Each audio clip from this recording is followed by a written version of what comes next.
Good morning प्यारे बच्चों। नवीन Rajasthan public school की ऑनलाइन क्लासेज में आपका एक बार पुनः हार्दिक स्वागत है। मैं श्याम सुंदर शर्मा आपको कक्षा 9th की साइंस सब्जेक्ट का चैप्टर 2 पढ़ाऊँगा। पहले मैंने आपको चैप्टर नंबर 1 पढ़ाया था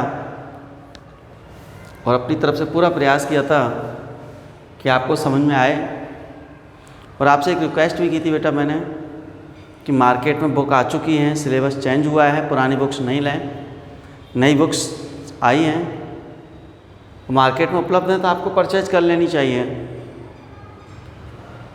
आशा है आप लोगों ने परचेज कर भी ली होंगी, और परचेज कर लेने के बाद जब उस चैप्टर को आपने उसमें से रीड किया होगा बुक में से, तो आपको मेरे लेक्चर बहुत पसंद आए होंगे और समझ में भी आ गए होंगे। तो उसी श्रृंखला में हम आगे बढ़ते हुए आज चैप्टर 2 प्रारंभ कर रहे हैं। चैप्टर 2 है, क्या हमारे आसपास के पदार्थ शुद्ध हैं। मैंने पहले आपको फर्स्ट चैप्टर में पढ़ाया था पदार्थ के बारे में कि पदार्थ क्या है, पदार्थ के क्या गुण होते हैं कि हम तभी उसको पदार्थ कहेंगे, विशिष्ट गुण, और कुछ फिर पदार्थ के मौलिक गुण होते हैं, वो भी आपको समझाए थे। तो अब सवाल ये आता है कि पदार्थ जब समझ में आ गया है तो क्या पदार्थ शुद्ध है। ये चीज़ मैं आपसे पूछना चाहूँगा। अभी मैं बात करता हूँ कि आप जो पानी पी रहे हो बेटा, जो जल पीते हो आप घर पे,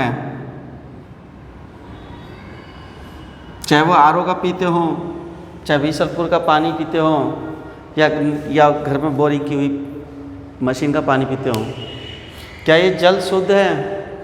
आप कहोगे सर हम तो शुद्ध ही पीते हैं, बिल्कुल देख लो गिलास में कुछ नहीं दिख रहा। मैं कहूँगा नहीं बेटा ये अशुद्ध है। गुस्सा नहीं होना है, क्यों कि हम जो शुद्ध कहते हैं ना बेटा, हम शुद्ध उसे कहते हैं कि इसमें कोई अलग चीज़ ऐसी नहीं दिख रही जो हमारे लिए नुकसानदायक हो, तो वो चीज़ शुद्ध है। जैसे आप दूध पी रहे हो, दूध में किसी ने शक्कर डाला तो ठीक, किसी ने नहीं डाला तो ठीक, मतलब किसी को शक्कर पसंद है तो डाल लिया, किसी को नहीं है नहीं डाला, किसी ने बॉर्नवीटा भी डाल लिया या किसी ने कॉम्प्लान डाल लिया, सबकी अपनी अपनी चॉइस हो गई। मैंने कहा बेटा ये बॉर्नवीटा वाला दूध शुद्ध है, आप कहोगे हाँ सर बिल्कुल प्योर है। मैं कहूँगा नहीं बेटा प्योर नहीं है, ये मिश्रण है। क्या है? मिश्रण है। दो शुद्ध पदार्थों का क्या है वो मिश्रण। इसी चीज़ को मैं इस चैप्टर में क्लियर करने की कोशिश करूँगा कि आप जिसे शुद्ध कह रहे हो वो शुद्ध नहीं, वो मिश्रण था। इसमें ये रीज़न होता है बेटा, जैसे आप जल पी रहे हो, आरओ के जल पियोगे, फॉर्मूला तो H2O होगा, वो तो शुद्धता का प्रतीक है, लेकिन क्या जो हम जल पीते हैं वो केवल H2O ही होता है क्या? उसमें अनेकों प्रकार के मिनरल्स होते हैं, वो मिनरल्स किसी में कम किसी में ज़्यादा। यदि किसी पदार्थ के सभी रासायनिक जो गुण हैं वो एक जैसे हों तो वो पदार्थ शुद्ध कहलाता है। शुद्धता का मतलब है कि उस पदार्थ में सभी पदार्थों के रासायनिक गुण कैसे हों, सेम, तब तो वो शुद्ध है। और उसमें अलग अलग प्रकृति के पदार्थ अगर जुड़े हुए हैं, मिले हुए हैं, तो वो क्या कहलाएगा? अशुद्ध। तो इस तरह से मैं वैज्ञानिक लैंग्वेज की दृष्टि को ध्यान में रखते हुए आपको शुद्ध और अशुद्ध के बारे में बता रहा हूँ। एक शुद्ध पदार्थ एक ही प्रकार के कणों से मिलकर बना होता है। एक शुद्ध पदार्थ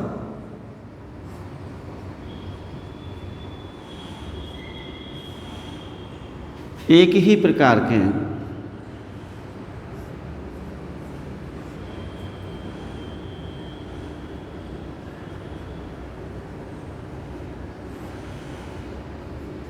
एक शुद्ध पदार्थ एक ही प्रकार के कणों से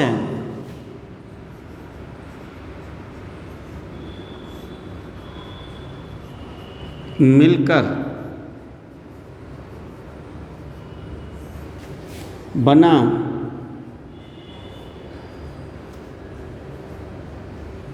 होता है, एक ही प्रकार के कणों से मिलकर बना होता है। तो मैंने जल में कहा था ये कि जल में और चीज़ घुली हुई है, मिनरल्स वगैरह, बॉर्नविटा, कॉम्प्लान, कुछ भी घोल दिया तो वो मिश्रण हो जाएगा। और केवल अगर H2O है, H2O, केवल H2O, तो वो शुद्ध पदार्थ की श्रेणी में आएगा।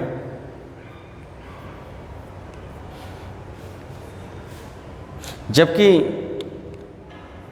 हम देखते हैं कि अधिकतर जो पदार्थ हैं वो 2 या 2 से अधिक प्रकार के शुद्ध पदार्थों के मिश्रण से बने हुए होते हैं, जिसमें 2 या 2 से अधिक प्रकार के कैसे पदार्थ मिले होते हैं बेटा? शुद्ध, वो मिश्रण कहलाएगा। अब वर्ड में बोल रहा हूँ बार बार, मिलकर मिलकर मिलकर, ये मिलकर क्या बनते हैं? मिलकर बनता है विलयन। विलयन, आप लोगों ने विलयन वर्ड सुना होगा, समझा भी होगा। एक बार विलयन को ही क्लियर करते हैं। विलयन में 2 या 2 से अधिक प्रकार के शुद्ध पदार्थ मिले हुए होते हैं। 2 भी हो सकते हैं, 4 भी हो सकते हैं, 3 भी हो सकते हैं, कितने भी हो सकते हैं, 2 या 2 से अधिक। टॉपिक है अगला अपना विलयन।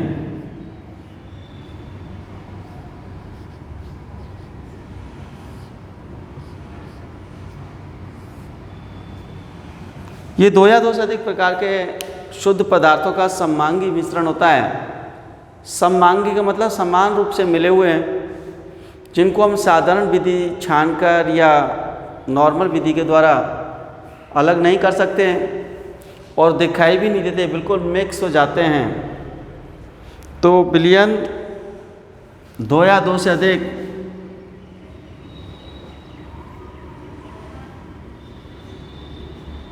विलयन 2 या 2 से अधिक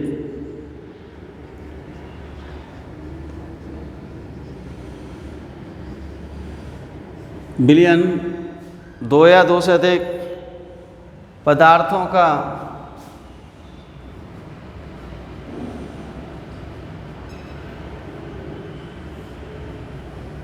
सममांगी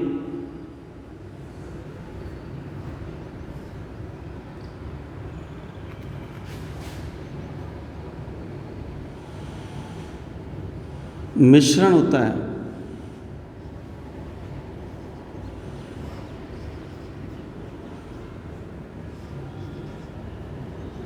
इस वर्ड को विशेष ध्यान रखना है बेटा। इसको मैं इसलिए रेड से लिख देता हूं क्योंकि बहुत याद रखने की चीज़ है।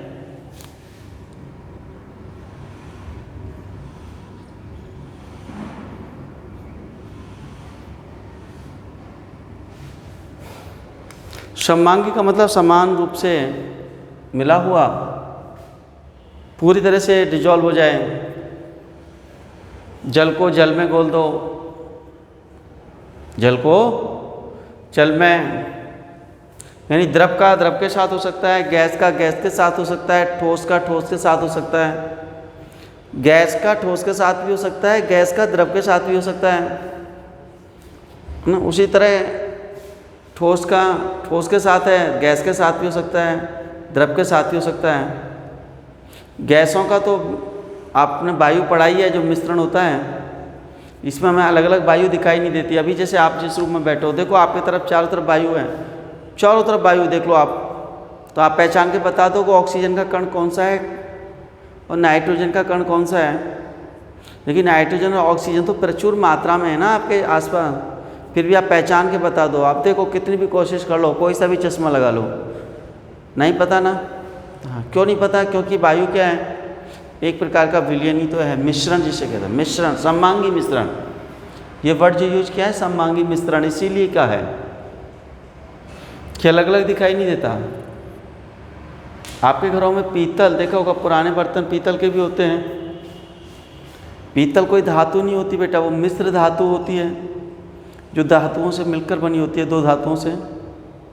पीतल के बर्तन में भी हम अलग अलग धातुओं को नहीं पहचान सकते कि ये धातु कौन सी है और ये कण कौन सी धातु का है। वो भी सममांगी मिश्रण हुआ। और जितने भी सममांगी मिश्रण होते हैं क्या कहलाते हैं? विलयन। पहले इस डेफिनेशन को लिख लो कि विलयन दो या दो से अधिक पदार्थों का सममांगी मिश्रण होता है।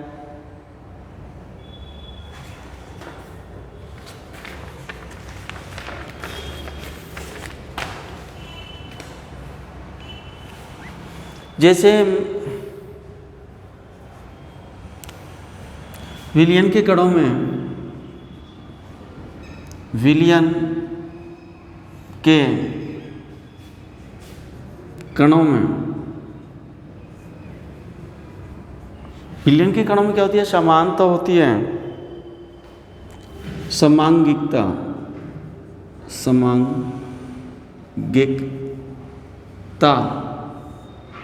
ये चीज होती है, समांगिकता होती है।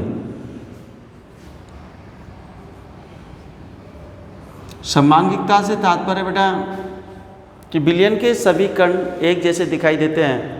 जैसे नींबू पानी का उदाहरण है अपन, आपके घरों में गर्मी का टाइम है तो नींबू जल तो चल ही रहा होगा, नींबू पानी,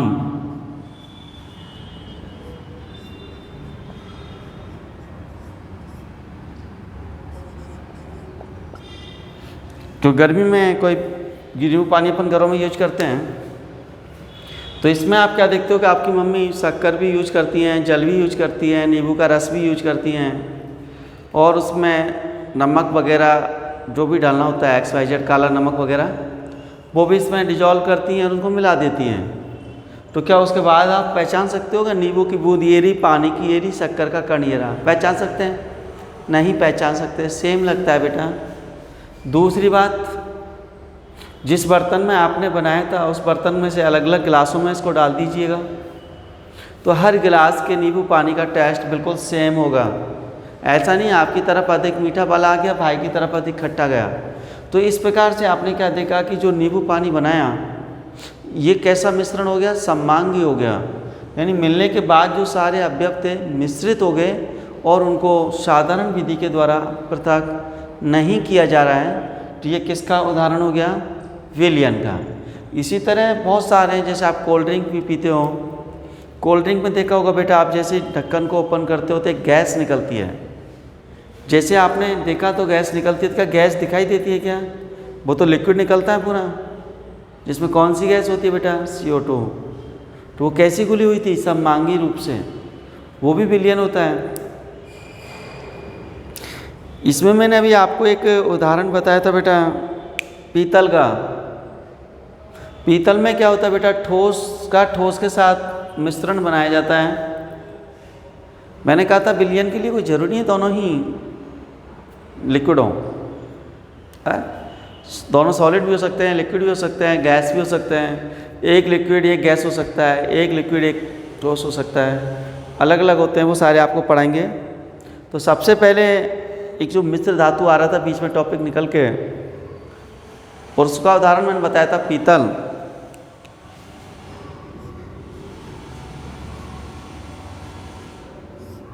अगला है मिश्र धातुएं।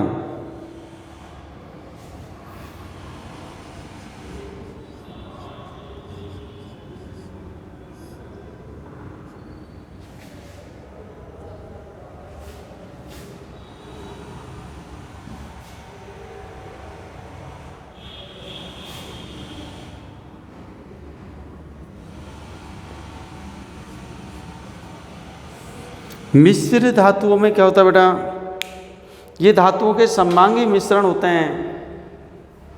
ये धातुओं के सममांगी मिश्रण होते हैं जिन्हें भौतिक प्रक्रिया द्वारा पृथक नहीं किया जा सकता।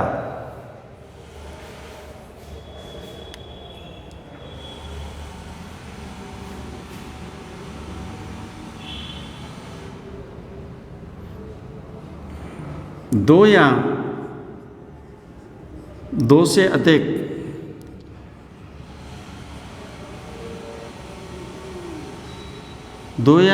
अधिक प्रकार की धातुओं,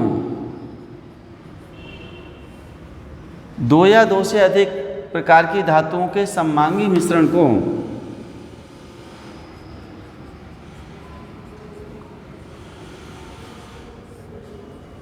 ये लैंग्वेज आपको सॉफ्ट लिखाई जा रही है बेटा, किताब की लैंग्वेज रखना नहीं है, सॉफ्ट लैंग्वेज हो, साइंटिफिक लैंग्वेज हो, वही याद कर लेना।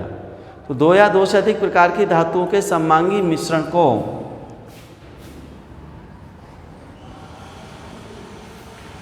मिश्र धातुएं कहते हैं।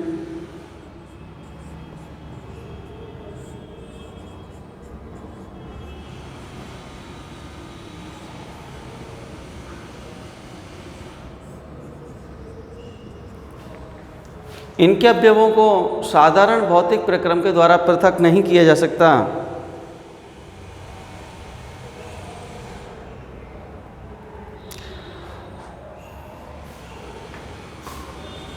यहां से लो।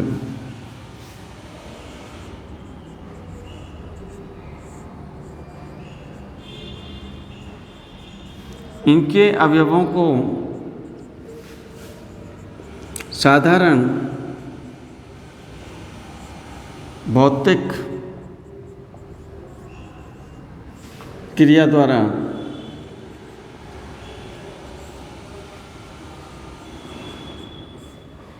इनके अवयवों को साधारण भौतिक क्रिया द्वारा पृथक नहीं किया,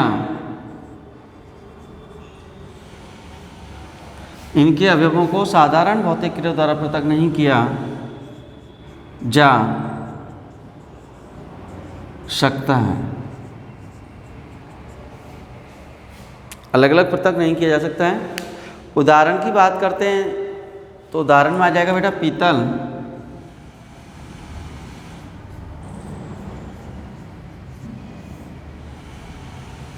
पीतल दो धातुओं से मिलकर बना होता है, जिंक और कॉपर। जिंक जो होता है लगभग 30% होता है और कॉपर 70%। पीतल का निर्माण किससे हो रहा है? जिंक और कॉपर से। जिंक कितना परसेंट है? 30%। और कॉपर कितना परसेंट है? 70%। कॉपर और जिंक के समान रूप से मिलने से बनेगा पीतल। इसमें आप ऐसा नहीं कर लिया पीतल को और अलग अलग कर लो, नहीं कर सकते। तो ये क्या हुआ? सममांगी मिश्रण। विलयन में पहले इसको उतार लीजिएगा आप एक बार, फिर विलयन को डिटेल में दोबारा से पढ़ाएंगे।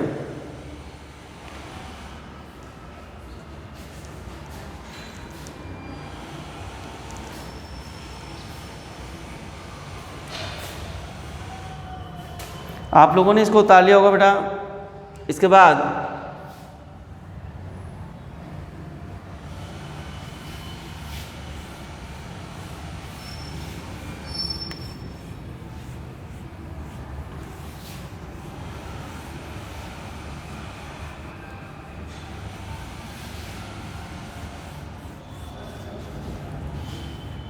विलयन की कुछ डिटेल पढ़ेंगे। विलयन के दो घटक होते हैं, विलय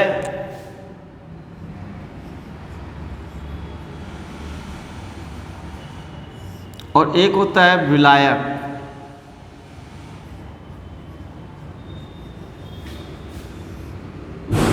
विलय और विलायक दोनों जने मिल जाते हैं तब बनता है विलयन। तो विलयन के कितने घटक हुए? दो। एक है विलय और एक है विलायक।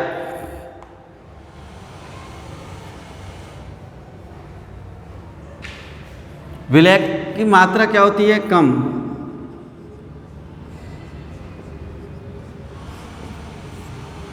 जबकि विलायक की मात्रा क्या होती है? अधिक।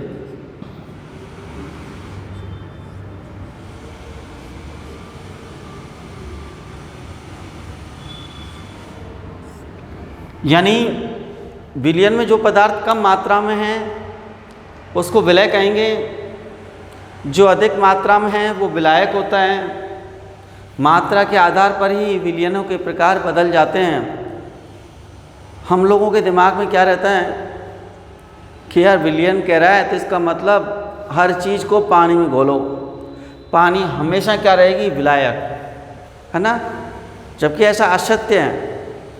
अगर पानी की मात्रा ज़्यादा है तो ही वो विलायक कहलाएगा। यदि ठोस की मात्रा ज़्यादा है और पानी की कम है तो ठोस की मात्रा ज़्यादा है तो ठोस विलायक कहलाएगा और पानी क्या बन जाएगा, विलय। इसलिए बेटा पानी को हमेशा विलायक कहना गलत है। मात्रा के आधार पर निर्धारण करते हैं कि मात्रा किसकी कम है तो विलय, और जिसकी मात्रा ज़्यादा है वो विलायक, चाहे पदार्थ की अवस्था कोई भी हो। इन सारी बातों को मैं अभी उदाहरण के द्वारा स्पष्ट करना चाहूँगा। तो जैसे उदाहरण लेता हूँ चीनी और जल का। पहला एग्जाम्पल, चीनी।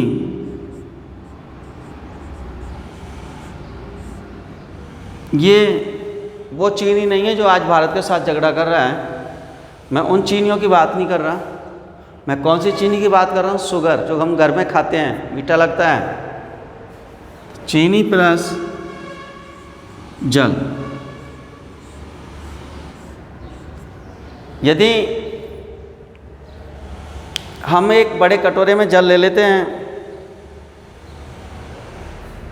और उसमें 2 चम्मच 3 चम्मच शक्कर डालते हैं और उसको क्या करते हैं, डिजॉल्व करते हैं, तो वो चीनी का विलयन बनेगा, जल का चीनी विलयन, जल का चीनी विलयन। क्यों? क्योंकि चीनी तो आपने 1 या 2 चम्मच लिए छोटी, लेकिन जल क्या लिया था, बड़े कटोरे में लिया था। तो मात्रा किसकी ज़्यादा है, जल की। तो जल की मात्रा अधिक होने के कारण ये क्या हो गया, विलायक। अधिक मात्रा लिया आपने इसकी,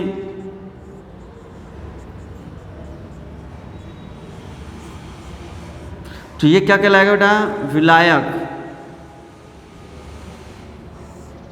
और चीनी तो 1-2 चम्मच लिया है, यानी कम मात्रा लिया है।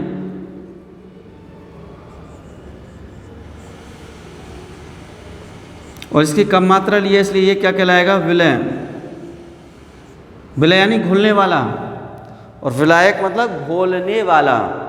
शब्द भी पढ़ लो, विलय डिजॉल्व होगा, खुद घुलेगा, और विलायक दूसरे को अपने में घोल लेगा। तो इससे बन जाएगा जल का चीनी विलयन।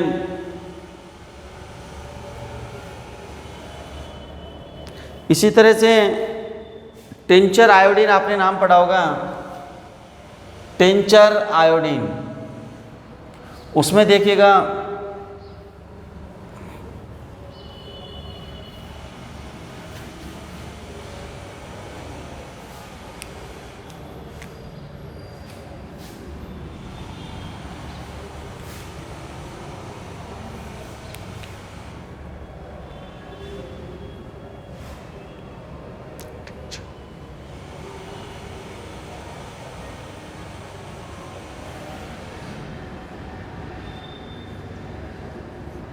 टिंचर आयोडीन,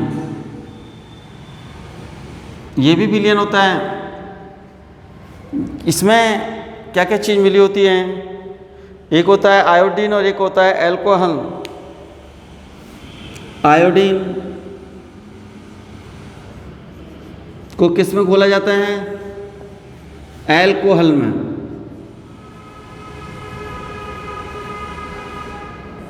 आयोडीन को जब एल्कोहल में घोलते हैं तो टिंचर आयोडीन बनता है। क्या प्राप्त होगा आपको,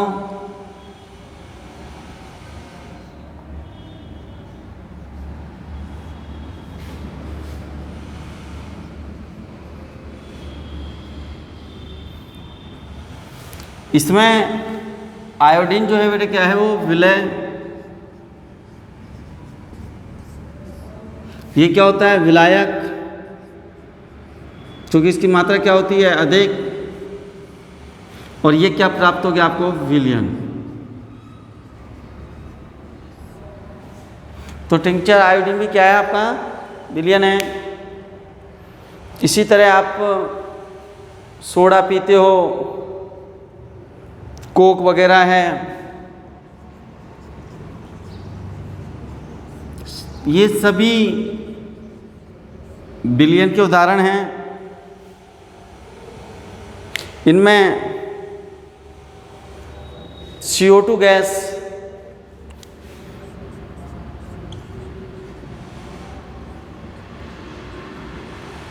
विलय होती है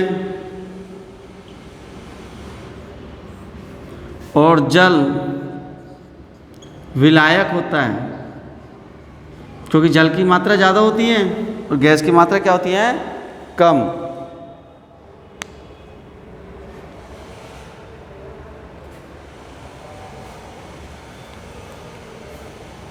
अब मैं वायु का उदाहरण लूँ तो वायु में आप लोगों को पहचानना होगा कि विलय क्या है और विलायक क्या है। देखिएगा, अभी इसमें आपकी परीक्षा हो जाएगी और पता भी लग जाएगा आपको कितना समझ में आता है।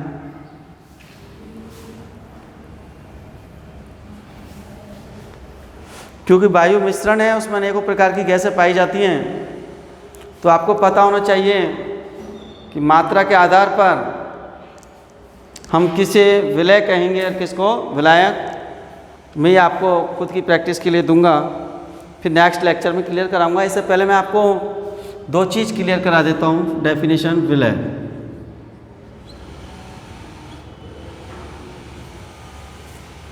विलय की डेफिनेशन क्लियर कराऊंगा। तो विलय की डेफिनेशन में लिखोगे विलयन में उपस्थित वह घटक जिसकी मात्रा कम होती है विलय कहलाता है।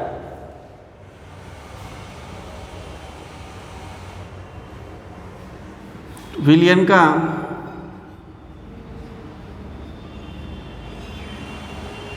वह घटक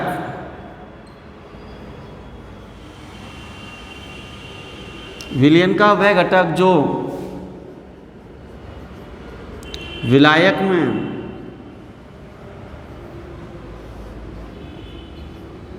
विलयन का वह घटक जो विलायक में घुला हुआ होता है,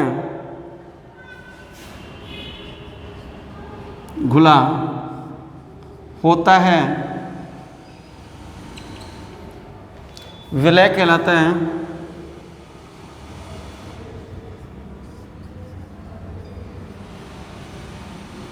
विलय कहलाता है। विलय की मात्रा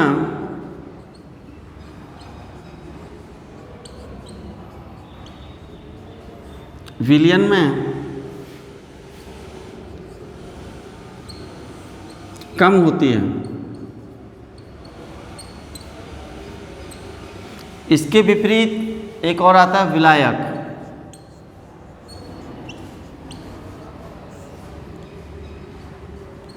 विलायक जो होता है वो विलयन का मोस्ट घटक होता है, क्योंकि विलायक की मात्रा विलयन में क्या होती है, अधिक होती है।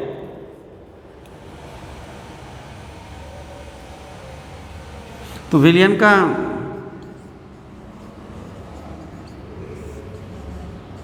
वह घटक जो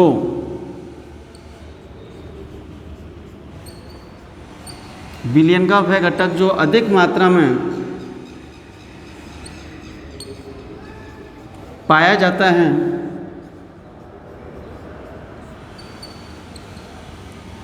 विलयन का वह घटक जो अधिक मात्रा में पाया जाता है विलायक कहलाता है।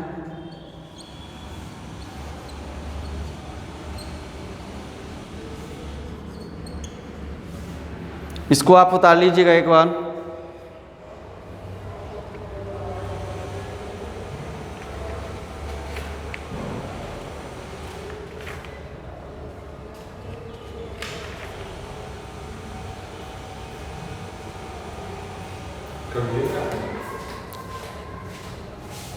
ये आप लोगों ने उतार लिया होगा।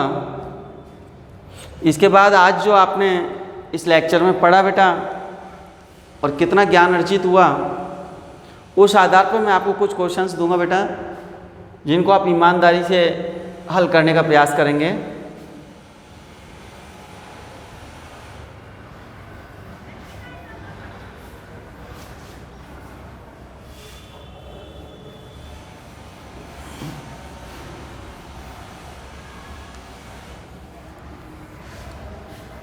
पहला प्रश्न है, विलयन किसे कहते हैं?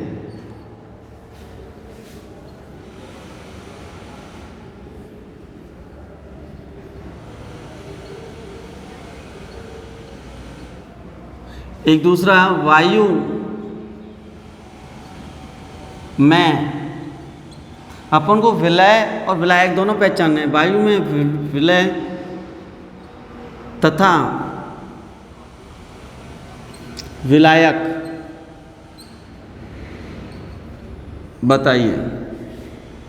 क्योंकि मैंने आपको विलयन और इसकी डेफिनेशन बताई थी, तो उसमें अपन को ये पहचानना है कि वायु में विलय कौन सी गैस है और विलायक कौन सी गैस है। क्यों कि वायु क्या होती है बेटा? गैसों का समभांगी मिश्रण। आज के लिए आपको इतना ही, धन्यवाद।